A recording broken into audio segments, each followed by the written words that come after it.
지난주에 우리는 누가복음 24장의 말씀을 통해서 구약 성경 전체가 예수님과 그의 사역에 대해서 기록되어 있다. 그리고 죄사함에 이르게 하는 회개가 예루살렘부터 시작해서 만민에게 전파될 것이 기록되었다. 그리고 제자들은 그 일의 증인이다. 이런 예수님의 성경에 관한 해석을 이렇게 들었습니다. 기억은 나십니까? 딱 두 사람 얘기하시는데 다 기억나는 줄로 믿습니다. 그래서 오늘부터 시작해서 그것이 과연 그러한가? 라고 하는 측면에서 한 주 한 주 구약 성경에 나타난 언약의 역사, 좀 생소할 수 있는데요. 다 같이 한번 따라합시다. 언약의 역사, 언약사. 이 언약사를 짚어가면서 그 언약들 하나하나들을 중심으로 말씀을 상고해 보기로 하겠습니다. 이러한 주일 대예배 때 행해지는 설교를 통해서 제가 여러분과 나누고자 하는 것은 성경 말씀에 대한 그 정확한 이해를 통해서 교회의 체질을 개선하려고 하는 것입니다. 여러분, 체질 개선하려면 무척이나 힘들죠? 한의원에 가시면 뭐 이런 체질이십니다. 저런 체질이십니다. 그래서 이것은 먹어도 되고 저것은 먹으면 안 됩니다. 그래서 뭐 요즘 유행하는 뭐 그런 게 있다면서요? 모르셔도 됩니다. 산성 체질을 알칼리성 체질로 좀 바꾸자 뭐 이런 얘기도 하고, 몸이 산성화되면은 이제 여러 가지 몸에 안 좋다고 그러죠. 그래서 면역력이 떨어지고 이제 질병에 노출되기 쉽다 이런 얘기들 많이 하는데, 건강한 하나님이 주신 음식들 많이 드시기를 축원합니다. 그래서 이러한 작업을 통해서 우리가 선교적 교회론에 대한 공감대를 좀 형성하기 원하고, 우리가 또 앞으로 소그룹 사역을 이제 전개해 나가는 데 있어서 사역의 방향을 바로 잡았으면 좋겠다, 이런 마음을 한번 가져봅니다. 교회 모든 사역들은 성경에 기초하고 있어야 되는 줄로 믿습니다. 또 성경에서 요구하시는 것들을 잘 반영하고 있는 것이어야 하기 때문에 우리가 단순히 사역으로만 접근하는 것이 아니라 성경 속으로 들어가서 과연 그러한가를 생각하면서 마음의 말씀에 대한 확신이 기초가 돼서 사역을 한다면 하나님께서 우리를 사용하실 줄로 믿습니다. 그런 우리 금강교회가 되기를 바라는 마음에서 이런 생각을 하며 기도하며 말씀을 전하기로 합니다. 하나님의 선교적 백성으로서의 삶을 우리 금강교회 모든 성도님들이 살아가도록 하게 하려는데 이런 설교의 목적이 있다, 이렇게 말씀드릴 수가 있습니다. 다시 말해서 여러분들이 세상과 교회를 바라다보는 관점 자체가 좀 달라졌으면 좋겠다, 이런 생각이 듭니다. 최근에 제가 두 분을 만났는데요. 두 분을 다 간증할 시간이 있을는지 모르겠지만 어쨌든 한 분은 이런 여성인데 직장에 다니고 있는 분입니다. 아마도 어떤 그 옷을 만들거나 혹은 이불 위에 이렇게 술을 놓는 그런 재봉틀을 가지고 이렇게 뭘 하는 분인 것 같아요. 그래서 그런 내용을 제가 잘 알지 못합니다만 여쭤봤어요. 요즘 직장생활 어떻습니까? 목사님, 저는 직장생활 너무너무 이 일을 지금 20년 넘게 해오고 있는데 너무너무나 힘듭니다. 그 일이 그렇게 힘듭니까? 그러니까 목사님, 일은 너무너무 쉽대요. 근데 그럼 뭐가 어렵고 힘듭니까? 그러니까 맨날 똑같은 일을 반복해야 되니까 지겨워 죽겠다요. 그래서 그럴 수도 있겠다. 일이 너무나 익숙하면 반복적으로 행해지는 이런 일들 속에서 어떤 때는 일하면서 자꾸 딴 생각한다는 거예요. 그래도 일은 잘 된대요. 저도 이제 운전을 하고 이렇게 갈 때도 그럴 때가 있거든요. 그래서 운전하고 가는데 이렇게 가만히 생각해보면 내가 어떻게 여기까지 운전을 하고 왔는지를 모르겠어요. 근데 집에 잘 도착합니다. 생각은 딱 한 생각을 하고 있는 거예요. 저를 위험한 눈으로 그렇게 안 바라보셔도 운전은 안전하게 잘합니다. 그러니까 우리 뇌가 참 희한한 거죠. 그런데 그 지사님도 아마 그랬던 것 같아요. 얼마 그 일 속에서 어떤 의미를 찾지 못하는. 그러니까 제가 이것을 보고 이 일 자체가 구원받지 못했다 이런 얘기를 하거든요. 여러분의 일은 구원받았습니까? 여러분의 영혼만 구원받았습니까? 이래도 대답이 없고 저래도 대답이 없으니까 어떡하겠다는 얘기인지 모르겠지만 어쨌든 여러분의 일 자체도 구원하시기를 축원합니다. 의미를 찾아야 돼요. 의미를. 그래서 집사님 그렇게 생각하지 말고 한편은 또 이해가 갔지만 이렇게 한번 생각해 보면 어떻겠습니까? 그 다루는 소재가 뭡니까? 옷감이지요. 그 옷은 뭘로 이렇게 만듭니까? 옷감은 뭘로 만듭니까? 실로 만들죠. 그 실의 원재료는 어디에서 나왔습니까? 그야 목화에서 나왔든지 뭐에서 실을 뽑아냈겠지요. 그러니까 하나님이 만드신 것들이네요. 그렇죠. 그러니 얼마나 감사합니까?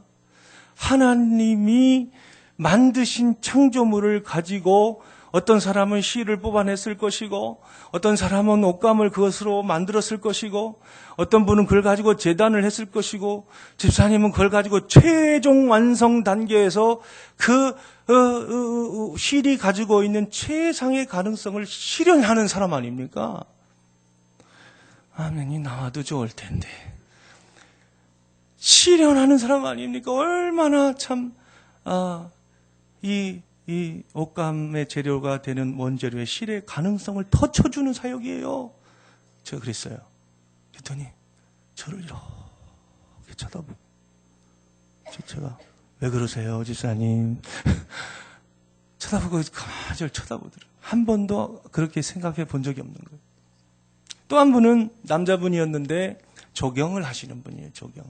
조경을 하시는 분인데 요즘 건설 경기가 어렵고 또 따라서 조경하는 업도 굉장히 어렵죠. 이분이 주로 하는 게 하천 조경도 하고 여러 가지 아파트 단지 조경도 하고 조경이 굉장히 범위가 넓더군요. 제 얘기를 들어보니까. 그런데 이분이 참 힘들다는 거예요. 건설 경기도 힘들고 요즘 너무 일이 없고 또 저 사장님은 교회 다니는 집사님이신데 자기도 집사인데 왜 이렇게 나를 못 잡아먹어서 안달이 났는지 모르겠대요. 그래서 직장을 그만두고 음식점을 할까 별 생각을 다 한대요. 그래서 제가 그런 말씀 드렸습니다. 집사님 얼마나 행복하십니까? 그랬더니 목사님은 참 행복해 보이십니다. 아니에요 집사님. 다시 한번 생각해 보세요. 저렇게 예를 들자면 청계천같이 저렇게 오염되고 힘들었던 악취가 나던 그러한 하천들이 집사님의 노력을 통해서 일을 통해서 노동을 통해서 이렇게 원래의 하나님이 만드신 창조의 상태로 이렇게 회복시키는 것 얼마나 귀한 사역입니까? 여기도 아멘이 나와주시면 좋겠는데 안 나와도 돼요. 그런데 얼마나 좋습니까? 그런데 이분도 저를 한 10분 뚫어지게 쳐다보더라고요. 그래서 제가 좀 점을 뺐습니다. 요즘. 그런데 이분이 충격을 받은 거예요. 한 번도 자기가 25년 동안 직장생활을 하면서 한 번도 자기 일에 대해서 그렇게 생각해 본 적이 없어요. 여러분은 어떠십니까? 여러분이 처한 삶의 현장에서 그 일의 의미를 찾고 계십니까? 오늘 설교 제목이 일하며 예배하며. 따라합시다. 일하며 예배하며. 여러분, 일하며 예배하시기를 축원합니다. 일하고 예배하고가 아니고 일하면서 예배하면서. 할렐루야. 오늘 본문은 우리에게 참된 예배와 섬김이 무엇인지에 대해서 가르쳐 주고 있다. 이렇게 말씀드릴 수 있습니다. 15절을 우리 다 같이 한번 읽습니다. 시작. 여호와 하나님이 그 사람을 이끌어 에덴 동산에 두어 그것을 경작하며 지키게 하시고. 그렇습니다. 에덴 동산을 하나님이 아담으로 하여금 경작하게 하셨다. 오늘 이렇게 말씀합니다. 지키게 하셨다는 부분은 이제 경작한 것을 잘 이렇게 돌보는, 이렇게 보존하는 그런 이제 2차적인 또 행위죠. 여기 경작하다라고 하는 이 말, 여러분이 잘 알고 계신 분도 계시겠습니다만, 경작하다는 말은 밭을 간다 이런 뜻입니다. 밭을 간다. 이 도시에서 자라나신 분들은, 도시에서 또 자라나시고 태어나시고 이렇게 성장하신 분들은 밭을 가는 것이 글쎄요, 경험해 본 케이스도 있겠습니다만, 저는 완전히 그 어릴 때 시골에서 자랐거든요. 시골. 완전 시골. 예, 말이 좋아 시골이지. 예, 시골입니다. 네. 그런데, 이렇게 시골에서요, 이렇게 예전에 고무신 신고 다니는 저 어릴 때만 해도, 목사님 나이가 몇이요? 이렇게 묻으면 안 돼요. 고무신 신고 다녔거든요. 고무신 2개 가지고 뭐 배도 만들어서 놀기도 하고. 근데, 그 신발 이제 벗어 던지고, 이제 밭에 가면은 학교 갔다 오면 엄마 아버지 안 계세요, 집에. 그래서 어디로 달려가요? 어디 가는 데가 항상 계세요. 거기로 이제 가방 집어 던지고 이제 가는 것입니다. 요즘 애들은 참 불쌍해요. 학교 오자마자 또 이제 학원으로 오지도 않고 또 학원으로 가서 우리 큰애도 뭐 아침에 7시에 나가면 밤 10시 반이나 와서 어떤 때는 자고 있고 저는 뭐 새벽에도 나오고 또 얼굴도 못 보고 그럴 때가 많습니다. 참 불쌍해요. 근데 그 학교 갔다 오면 가방 집어 던지고 이제 막 밭으로 달려가는 거예요. 그래 가가지고 보면 엄마 아버지가 일하고 계시. 그럼 그때부터 신발을 이제 축구공 차듯이 하늘로 차 올립니다. 그리고 그때부터 이제 맨발로 다니는 거예요, 밭을. 왜? 그 느낌이 좋으니까. 그 느낌 아니까. 뭔 얘기인지를 모르시는 것 같아요. 그 느낌 아니까. 근데 이렇게 쭉 그 느낌이 여기 참 좋아요. 그래서 요즘 뭐 신발 안 신고 이렇게 걷는 것도 유행하잖아요. 근데 그때 아버지가 옆에서 이렇게 소를 가지고 이렇게 밭을 이렇게 쭉 갈아 나가시는 걸 보는 거죠. 그 참 느낌이 있어요. 이렇게 포개지죠. 이렇게 가면서 이렇게 계속 포개집니다. 겨우 내내 딱딱하게 굳었던 땅들을 어떻게 해요? 갈아엎는 거죠. 이렇게 곡식을 파종하려니까 이제 갈아엎는 것이죠. 그렇게 갈아엎은 다음에 어떻게 해요? 로타리를 친다 그러는데 그 이제 예전에는 그런 기계가 없으니까 이렇게 쇠사랑 같이 생긴 나무로 이용한 것을 이용해서 또 소를 끌고 싹 다녀요. 논도 그렇게 하고 밭도 그렇게 합니다. 그러면 그 밭의 흙이 싹 이렇게 부서져요. 그래서 아주 고운 상태가 됩니다. 그런 다음에 이제 고랑을 내고 그다음에 뭐 고추를 심든지 고구마를 심든지 뭐 이렇게 뭐 농작물을 심는 거죠. 저 농사 잘하게 생겼죠? 예. 근데 아마 실제 시키면 못할 거예요. 하는 것만 많이 봤어요. 그런데, 그게 밭을 간다는 뜻이에요. 밭을 간다.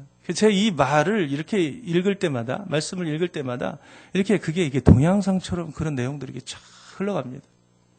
여러분도 그러시죠? 그죠? 예, 대답이 없는 거 보니까 다 도시에서 태어나신 분들인 것 같아요.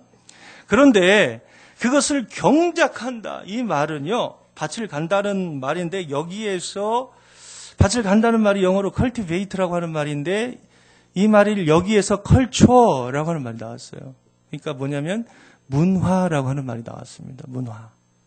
그러니까 인간이 만들어낸 모든 문화는 창조하신 하나님의 창조물들을 사용해서 밭을 갈아낼 때 인간의 노동이 들어가잖아요. 인간의 노동이 가해져서 2차적인 어떤 행위가 가해져서 어떠한 또 다른 부가적인 어떤 것들을 만들어내는 행위, 그게 다 문화적 행위예요. 그러니까 여기에서요, 창조물 중에 땅에 어떤 인간의 노동이 들어가면 밭을 가는 거지만 창조물 중에는 사람도 있잖아요, 그죠? 사람을 컬티베이팅하면, 다시 말하면 밭을 갈면 그게 교육하다는 말로 번역됩니다. educate라고 하는 교육되다는 말로 번역돼요. 교사 선생님들 많이 계시죠? 주일학교 교사 선생님들, 또 인도자들도 많이 계시고, 오늘 이제 발표가 날 건데, 예배 끝나고 이렇게 나가시면 저기서 이제 나눠 드릴 거예요. 미리 나눠주면 그것만 쳐다보고 설교 안 들을까봐, 제가 이제. 근데, 이 사람에게 사용되면 그게 교육하는 것이 되는 거죠. 또 어떤 광물을 추출해내서 그것을 가지고 뭘 이렇게 만들어내면 그것이 이제 생산해 내다 어떤 이런 뜻으로도 프로듀스라고 하는 말로도 번역돼요. 이게 그러니까 이 아바드라는 말이 굉장히 그 어의가 큰 어군에 속합니다. 굉장히 다양한 말로 번역될 수 있는 단어예요. 그런데 이것이 사람에게 하면 교육이 되지만 하나님에게 적용되면 이제 창세기는 안 나오지만 출애굽기에 가보면은요 3장 12절, 7장 16절에 가보면 하나님에게 대하여 이 밭을 갈라라는 표현이 나오는데 그것은 하나님을 예배하다는 뜻으로 변화합니다. 그러니까 하나님께 쓰이는 이 아바드라는 말이나 사람에게 쓰이는 아바드라는 말이나 땅에 대하여 사용되는 밭을 갈라는 뜻으로 사용되는 아바드라는 말이 다 똑같은 말이에요. 그러니까 여러분의 예배가 일상에서 경험되는 삶 속에서 일터에서 벌어지는 모든 것들도 하나님을 예배하는 것일 수 있고 어근이 똑같다니까요. 히브리어는 이제 모음이 굉장히 중요합니다. 근데 자음이 굉장히 중요해요. 그래서 알렙, 베트, 달렛이라고 하는 이 세 가지 자음이 가지고 있는 것에 모음을 이렇게 어디에다 찍느냐에 따라서 이제 원이 뜻이 다 달라지다는 거예요. 그러니까 다 똑같은 말이에요. 여러분 하나님을 좀 예배하고 계시죠? 근데 세상 속에 나가서 여러분 열심히 일하는 것도 똑같은 단어라니까요. 그리고 아이들 앞에 서서 가르치는 행위 이것도 똑같은 거라는 거예요. 똑같이 예배하는 거라니까요. 할렐루야. 그러니까 예배가 우리가 드리는 이 예배가 일주일간의 삶 속에서 일터 속에서 삶 속에서 그렇게 노동을 신성한 것으로 여기고 열심히 일한 사람 그리고 그것을 통해서 2차적인 어떤 산물을 통해서 문화적 행위를 하고 온 사람 그런 사람들이 나와서 하나님에게 대하여 밭을 가는 행위가 바로 하나님께 예배하는 진정한 예배가 되는 줄로 믿습니다. 그건 이제 별로 안 하고 여기 와서 이렇게 예배만 드린다고 해서 진정으로 하나님 예배하는 것이 아닐 수 있다는 거예요. 그러니까 교회 안에서만 섬기는 것이 섬김이고 또 교회 밖에서 하는 것은 사역이 아니고 그렇게 생각하는 건 성속 이원론이라고 해요. 이거는 기독교의 복음이 아닙니다. 중세가 만들어낸 잘못된 헬라 이원론이에요. 그러니까 여러분들이 기독교 아닌 것들 교회 속에서 말씀 속에서 사상 속에서 믿음 속에서 다 이제 걷어내야 되는데 그런 것들이 하나님이 만드신 세상과 교회는 다 하나가 되는 줄로 믿습니다. 서로 따로따로 존재하는 영역이 아니라는 것이에요. 예배하는 것도 똑같다라고 하는 것입니다. 그래서 참된 예배가 참된 섬김이 무엇이냐? 교회 안에서만 섬김이 참된 예배고 참된 섬김이 아니라 여러분이 살아가는 삶터, 일터, 직장 속에서 또는 공부하는 사람들의 그 공부하는 행위 자체도 다 하나님을 예배하는 행위가 되는 거예요. 가장 불순종하는 행위가 무엇이냐면 아무것도 하지 않는 것입니다. 그러니까 게으르게 사는 것, 하나님을 예배하지 않는 사람의 아주 전형적인 태도예요. 일을 하지 않고 그냥 무의도식하며 살려고 하는 것 아주 안 좋은 태도입니다. 하나님 굉장히 싫어하시는 것들이에요. 학생이 공부를 안 한다. 그러면 뭐 나가서 일이라도 하든지 해야 되는데 그것도 안 하고 그러면은 하나님께서 게으른 자라고 말씀하시는 거예요. 영적으로도 똑같습니다. 열심히 말씀을 읽고 배우고 암송하고 은혜 받는 자리에 나아가고 기도하는 자리에 나아가고 이렇게 열심히 일해야 돼요. 하나님 앞에서도 섬겨야 됩니다. 그런 것들을 통해서 하나님이 영광 받으시는 줄로 믿습니다. 여러분의 자녀가 때가 됐는데 이 녀석이 학교도 안 가고 밥도 안 먹고 그냥 지방에만 틀어박혀 있는 거예요. 그럼 그 부모가 어떻게 했어요? 가슴이 그냥 썩어나죠. 그런 것처럼 우리가 태어나서 문화적 사명도 감당하지 아니하고 하나님을 향해서 종교적인 사명도 감당하지 아니할 때 하나님의 마음은 썩어난다고요. 그러니까 여러분 열심히 세상 속에서든 교회 안에서든 열심히 일하시기를 축원합니다. 축원합니다. 그래서요 하나님 게으른 자를 싫어하세요. 열심히 일하시는 여러분들을 통해서 하나님 영광 받으시는 줄로 믿습니다. 믿습니다. 여러분 두 번째 의미에 대해서 한번 생각해 보기로 하겠는데요. 2장 16절로 17절 말씀 읽어보겠습니다. 2장 16절로 17절. 시작. 여호와 하나님이 그 사람에게 명하여 이르시되 동산 각종 나무의 열매는 네가 임으로 먹되 선악을 알게 하는 나무의 열매는 먹지 말라. 내가 먹는 날에는 반드시 죽으리라 하시니라. 창세기 2장 15절을요 1장 28절과 관련해서 이 다소 축소된 형태, 에덴 동산이라고 하는 축소된 형태 속에서 주어진 말씀이긴 하지만 문화명령이라고 그래요. 문화명령. 그것을 잘 경작해야 돼요. 그리고 그것을 지키게 하셨다. 문화명령인 줄로 믿습니다. 그 다음에 16절, 17절을 뭐라고 그러냐면 종교명령이라고 그래요. 종교. 따라합시다. 종교명령. 종교명령. 그래서 이것은 이제 문화명령과 달라요. 그래서 어떻게 다르냐? 16절 말씀해 보니까 여호와 하나님이 에덴 동산을 만들어 놓고 거기에다가 아담을 두어서 살게 하신 다음에 그 사람에게 명령하셨습니다. 뭐라고?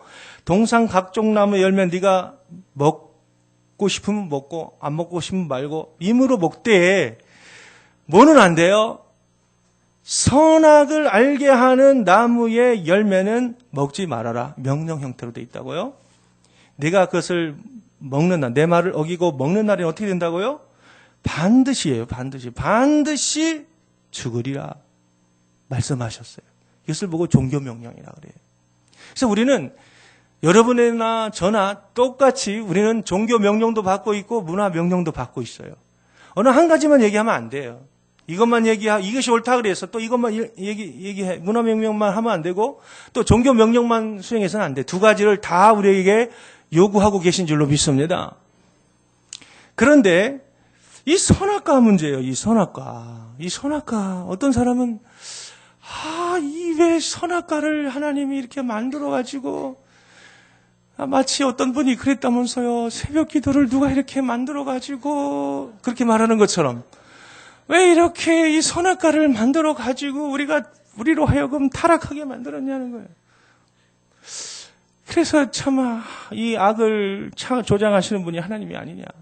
또 죄를 조장하신 분이 하나님이 아니냐. 하나님도 책임이 있지 않느냐. 뭐 이렇게 생각하는 사람들이 있어요. 근데 그것은 이제 전혀 오해하는 것입니다.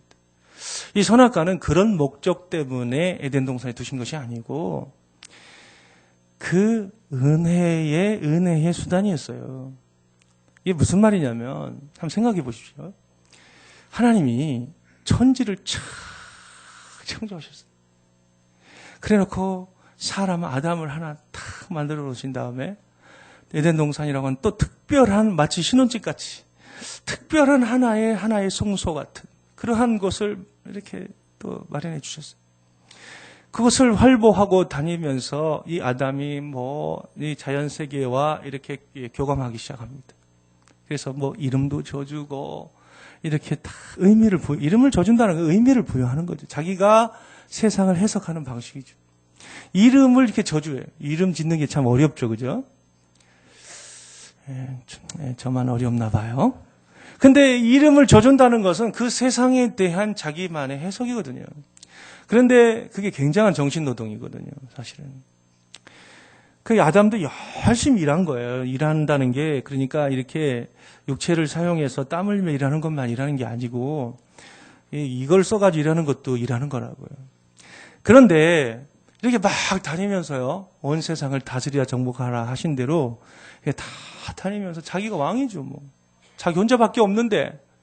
그러니까 막 다니다가 활개치며 다니다가 어디 앞에만 서면 작아져요? 그대 앞에만 서면 작아지는 것이 아니고 선악과 앞에만 서면 작아지는 거예요. 왜요? 선악과를 딱 쳐다보니까 섬찟한 거예요. 왜요? 이것을 따먹는 날에는 네가 정녕 죽으리라. 하나님의 지엄하신 말씀이 퍽 생각이 나는 거예요. 그러니까 내가 지상의 왕이 아니구나. 나는 그저 피조한 피조물에 불과하구나. 여기 만들어진 모든 피조물과 똑같이 나도 피조물의 한 일부분에 불과하구나. 겸손해져요. 그러니까 아담에게 있어서 그 선악과는 성소였어요. 거룩한 장소였다고. 하나님을 만나는 거룩한 장소였어요. 할렐루야. 거기가 어디? 아담의 일터였어요. 여러분에게 있어서 일터 안에 성소가 계십니까? 여러분 안에서 하나님을 만나는 장소가 있습니까? 우리는 교회에 꼭 와야만 하나님의 장소라 생각하고요. 우리는 꼭 교회에서 기도해야만, 이렇게 얘기하면 또 이게 저기 새벽 기도 빠져도 되겠구나. 그런 얘기가 아닙니다. 여러분의 삶이 회복돼야 된다는 걸 말씀하고 있는 거예요. 일터 안에서 하나님을 만나는 체험의 장소가 있어야 된다. 또 일하는 모든 것들이 의미를 가지고 일하게 될 때 하나님을 추구하는 것이 되어야 되는 줄로 믿습니다. 믿습니다.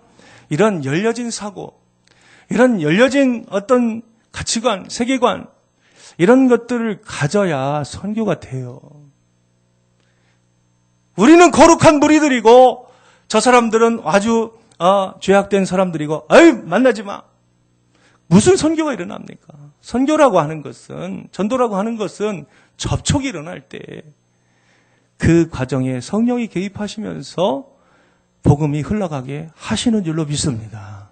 열린 사고, 열린 믿음을 가지고 있지 않으면, 열린 이 성경에 대한 말씀에 대한 이해를 가지고 있지 않으면요, 아무리 프로그램 동원하고 별짓을 다 해도요, 그 교회 선교 영성은 흐르지 않는 거예요. 제가 좀 그걸 좀 우리 교회가 같이 좀 나눴으면 좋겠다는 거예요.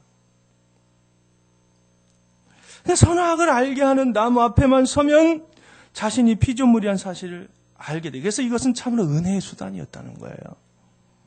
어떤 사람들, 아까 말씀드렸듯이 선악과 이상하게 이해합니다. 우리를 속박하시기 위해서 선악과를 만드신 것이 아니라 그 나무를 보는 순간 자신에게 말씀하시는 창조주 하나님의 음성을 기억하게 되는 아주 특별한 은혜를 경험하는 장소였다는 거예요. 그것이 어디? 아담의 일터였다는 것이. 아담의 사업장이었다는 것이. 아담의 직장이었다는 것이. 나의 이 아멘이 나올 때까지 해야 되나 또. 할렐루야! 여러분, 그래서 아담은 이 세상에서 피조 세계를 다스리도록 위임받은 그러한 이제 위임받은 왕이긴 했어도 자신과 언약을 맺으신 하나님이 자신의 진짜 왕이라는 사실을 늘 인식하며 살았던 것이에요. 무엇 때문에? 선악과 때문에. 선악과 때문에 그게 은혜의 수단이었다는 거예요. 그래서 여러분 본문 16절과 17절에 대해서 많은 학자들이 이 본문을 가지고 행위 언약의 첫 언약이라고 이렇게 말씀을 하는 것이죠. 그래서 여러분 16절에 보면은요, 하나님께서 여호와 하나님이 그 사람에게 이렇게 어떤 것을 이렇게 요구하십니다. 그게 뭐예요? 동산나무의 각종 열매는 내가 임의로 먹지만은 선악을 알게 하는 나무 열매는 먹지 말라. 이게 요구사항이에요. 이 요구사항이고 그것에 대해서 순종이 있고 불순종이 있습니다. 순종한다는 것은 뭐예요? 그것을 따먹지 않고 영원히 하나님과 지속적인 축복의 관계 속에서 살아가는 것을 의미하는 것이고, 그것의 반대는 뭐예요? 불순종한다는 건 뭐예요? 선악과를 따먹고 반드시 죽는 결과를 초래하는 삶을 살아가는 것입니다. 이게 언약적인 구조예요. 그래서 하나님의 언약이라고 하는 것은 하나님이 누구신가를, 여기에는 뭐 그런 형태가 구체적으로 드러나 있지 않습니다만 반드시 이런 구조가 있어야 돼요. 뭐 하나님이 누구신가를 설명하는 부분. 그 다음에 그 내용, 언약의 내용이 무엇이냐를 이제 선언하는 내용, 그것에 대해서 순종과 불순종에 언급하는 부분, 또 그것에 따라서 어떤 축복과 저주가 약속하는 부분, 그런 부분들이 반드시 등장해야만 언약적 구조의 본문이라고 우리가 볼 수 있는데, 그래서 이 본문은 최초로 하나님이 인간과 맺으신 언약이다. 그래서 행위 언약이다. 행위를 전제로 한, 순종을 전제로 한 언약이다. 그래서 행위 언약이다. 이런 얘기를 합니다. 그래서 이것을 첫 번째 우리가 보고 있는 거예요, 지금. 그런데 여러분들이 이 명령을 순종하면 하나님과의 관계가 지속되었을 터인데 불행하게도 어떤 결과가 초래됐습니까? 이 본문에는 등장하지 않지만 순종을 택해요? 불순종을 택해요? 불순종을 택한다고요. 참 이것이 참 비극이었죠. 그래서 원래 창조하신 하나님의 원래 창조의 목적이 무엇인가를 우리가 그걸 잘 몰라요. 왜? 우리가 타락해서 우리의 지, 정, 또 의지가 다 완전히 어두워졌고 타락했고 완전히 불순종한 상태에 빠져있기 때문에 그걸 잘 알지도 못하고 느끼지도 못하고 순종하지도 못하는 거예요. 그런데 성경을 통해서 우리가 성령의 빛을 비춰주는 만큼 우리를 향한 창조의 목적이 무엇인가를 조금 은혜를 주실 때 조금 깨닫는 거예요. 그러니까 원래는 우리가 세상 속에서 날아가서 살아야 되고 또 사는 그 속에서 원래 우리를 향한 부르심을 이해하고 있어야 돼요, 지금. 그리고 그것을 기쁨으로 알고 날마다 그 안에서 만족하며 말이죠. 그것을 추구하면서 살아가야 돼, 행동으로. 그런데 우리가 그것을 다 기능을 잃어버렸다. 단지 지금 성경께서 이렇게 성령께서 성경을 통해서 우리에게 지금 비춰주실 때만 그렇구나. 그걸 조금씩 깨닫는다고요. 그러니까 우리가 얼마나 어두운 상태에 지금 있는 것이냐. 하나님의 말씀을 통해서 여러분의 지성이 날마다 밝혀지게 되기를 주 여러분으로 축원합니다. 축원합니다. 우리를 향한 부르심이 무엇인지 분명하게 알게 되기를 축원합니다. 축원합니다. 그 명령을 불순종하면 하나님과의 관계가 끊어지는 그런 이제 말씀을 하고 계세요. 그래서 여러분, 이 두 가지 사실에서 우리는 다음과 같은 중요한 교훈들을 얻게 됩니다. 첫 번째, 그 문화 명령이라고 하는 그것과 관련해서 우리 성속 이언론을 좀 빨리 극복해야 돼요. 이게 뭐냐면요, 성스러운 것은 교회고 세상은 속된 것이다. 이렇게 보는 관점이에요. 아까 말했듯이 여러분 주일만 거룩한 것이고 주일은 물론 거룩합니다만 주일은 거룩한 것이고 나머지 6일은 세속적인 날이다. 이게 성속 이원론이에요. 이원론. 흑백 논리와 같은 거예요. 이거 기독교 복음이 아닙니다. 기독교 복음이 아니에요. 그래서 주일날에는 열심히 거룩하게 사는데 세상의 어떤 이 창조의 원리, 그 속에서 살아가는 하나님을 섬기고 예배하는 원리들을 모른다면 우리는 월요일부터 채널이 돌아가요. 자기가 자신이 주관이 되고 이렇게 세상의 원리를 쫓아 살아가는 채널로 확 바뀐다고요. 주일 되면 또 확 돌아와요. 그렇게 계속 반복되는 삶을 사는 거예요. 참 불행한 삶입니다. 일 자체가 구원받지 못한 거예요. 여러분, 우리 영혼만 구원받아야 되는 것이 아니라 여러분의 육체도 구원받아야 되고요. 부활의 사건을 통해서 또 여러분의 섬기는 일도 구원받아야 되는 줄로 믿습니다. 믿습니다. 여러분은 여러분의 신앙은 교회 속에 갇혀 있지는 않습니까? 또 꼭 봉사한다는 것도 그래요. 하나님을 섬긴다라고 하는 그런 것도요. 꼭 교회 안에서만 섬기는 거라고 가르친다고. 아마 목사님들이 교회를 이렇게 섬기도록 해서 교회를 성장시키려는 하나님의 열심을 주셔서 이렇게 합니다만 좀 더 우리가 확장해서 우리가 그 부분도 얘기해야죠. 성도 여러분들이에게 주신 하나님의 자연적인 은사를 쫓아서 여러분들이 그 직업 속에서 일터 속에서 무언가 창조물을 가지고 가공하는 행위든 사람을 대상으로 교육하는 행위든 그것이 무엇이든지 간에요. 하나님을 섬기는 거라고 가르쳐야 됩니다. 할렐루야. 여러분들이 자녀들을 교육해보면 그거 금방 알잖아요. 그래서 자녀들이 계속해서 뭔가 자기 자신의 어떤 재능을 이렇게 노력을 통해서 공부를 통해서 이렇게 개발시켜 나가고 또 이렇게 뭔가 꿈을 펼쳐나가 그 사람의 아이 속에 숨겨진 재능을 하나님께 주신 재능을 이렇게 씨 같다면 그것이 점점 싹이 나고 이렇게 잎이 나고 나중에 꽃이 피고 열매가 맺히듯이 말이죠. 그렇게 쭉 성장해가는 모습을 보면서 부모가 기쁘잖아요. 그런 것처럼 성도에게도 이 세상에 살아가면서 정말 열매 맺혔으면 하는 내용들이 하나님 아버지가 갖고 계신다 이거예요. 그것을 우리가 교회 안에서도 물론 실현해야 되지만 교회 밖에서도 실현을 해야 되는 줄로 믿습니다. 믿습니다. 불신자에 대해서 너무 불신하지 마세요. 불신자들 속에도 그렇게 일반 은혜와 일반 은총이 있다라고 하는 것이에요. 완전히 다 썩어 없어지지 않도록 하나님께 주신 일반적 은혜가 있어요. 할렐루야. 예를 들자면 양심 같은 거예요. 양심 같은 것들을 믿는 사람에게나 안 믿는 사람에게 동일하게 줘서 그 양심을 걷어냈더라면 급속하게 부패하고 멸절됐을 그 인생들을 하나님께서 양심을 주어서 보존하시는 거예요. 그러니까 세상을 너무 더럽다고, 세상을 너무 썩었다고, 그런 태도가 우리를 전도 더하게 할 것 같죠? 그렇지 않습니다. 세상과 대화하는 걸 단절시킵니다. 진정한 경건, 진정한 영성은 무엇입니까?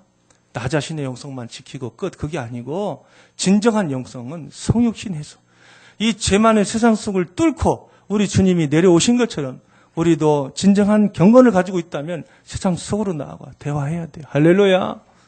그래야 전도가 일어나고 설교도 일어나지 않겠습니까? 여러분, 여러분의 신앙 교회 속에 갇혀있지 말기를 축원합니다. 주일 속에 갇혀있지 말기를 축원합니다. 전도 축제 기간에만 전도하지 말기를 축원합니다. 삶 속에서 평상시에 항상 하세요. 여러분의 삶과 인격으로. 여러분, 두 번째, 우리를 향하신 이 종교 명령의 이 본문 속에서 우리에게 요구하시는 모든 신앙의 의무들은 우리에게 축복을 주시기 위한 것이다 라고 하는 거예요. 다시 말하면 그러한 명령을 순종하는 것. 다시 말하면 아담이 그 선악과를 따먹지 않고 이렇게 순종하는 것은 자발적인 발로에서 하는 거지 어떤 굴종의 의식에서 억지로 굴복하는 것이 되어서는 안 된다라고 하는 것입니다. 그러한 성경에서 요구하는 신앙의 의무들을 우리가 행하게 될 때 성령께서 우리에게 기름을 부으셔서 종교적인 모든 일들을 수행하게 하시는 것이죠. 이게 무슨 얘기냐면 이런 거죠. 제가 우리 딸에게 이제 방을 치우라 하겠습니다. 얘야, 저기 그 방을 좀 깨끗하게 정돈해봐. 그러면 내가 용돈을 줄게. 만약에 치우지 않으면 용돈 대신 매를 준다. 이렇게 이제 이거 언약적 구조거든요. 그랬어요. 그렇게 부모가 얘기할 때, 자 여러분 판단해 보십시오. 제가 그 말을 했을 때 이 아이를 때리기 위해서 그 말을 했겠어요? 방을 치우게 하기 위해서 그 얘기했겠어요? 저는 용돈 주고 싶을 때 항상 그런 식으로 줍니다. 그러니까 하나님도 우리에게 어떤 율법적 요구들을 요구하실 때요. 축복하시기 위해서 하라고 하시는 거지. 너 이거 안 하면 내가 혼내줄 거야. 그러려고 하나님 하시는 게 아니라는 거예요. 할렐루야. 믿으시기를 바랍니다. 주일을 성수하십시오. 기도회에 나오십시오. 성경을 읽으십시오. 이거를 종교적 의무로 굴종의식에서 하지 말라는 거 비참한 겁니다. 기쁨으로 감당해요. 기쁨으로. 할렐루야. 그래서 여러분 그럴 때에 자의적인 의지를 동원해서 그런 종교적인 의무들을 십계명도 예를 들자면 하나님을만을 바라보고 사랑하고 부모를 공경하고 뭐 이렇게 하는 모든 것들을 기쁨으로 하게 될 때 성령께서 우리를 찾아와 주셔서 그렇게 우리가 능히 그런 것들을 감당하게 하시는 줄로 믿습니다. 믿습니다. 여러분 하나님을 삶의 현장 속에서 여러분 잃어버리지 말기를 바랍니다. 거룩하게 살아야 될 사명도 여러분 삶의 현장 속에서 그 하나님을 섬기는 일도 성령의 이러한 도우심 속에서 우리가 모두가 가능하다라는 사실을 여러분 기억하시기를 축원합니다. 여러분은 삶 속에서 성소가 경험되고 있습니까? 이것은 일터 속에서 소명을 발견하는 것과 관련돼요. 그러니까 전도하라니까 예를 들어서 이렇게 전도 축제 기간에 사람들 데려오는 이런 게 전도가 아니에요. 그런 게 아니고 제가 제발 부탁드리는데 평소에 하는 게 전도가 되는 줄로 믿습니다. 여러분 불신자가 그렇게 살아가는 성도를 볼 때 저 사람은 정말 인정이 가지 않겠어요. 저 사람은 삶 속에서 나는 이 일을 통해서 불만족하고 월급이 적네, 보너스가 적네, 뭐 맨날 그렇게 하면서 어떻게 하면 기회를 봐서 갈아타나 이런 생각하지만 저 사람은 저렇게 그 속에서 뭐가 저렇게 기뻐가지고 저렇게 기뻐하며 생글생글 날마다 기쁘게 찬송하며 저렇게 사나. 이게 복음 전도인 줄로 믿습니다.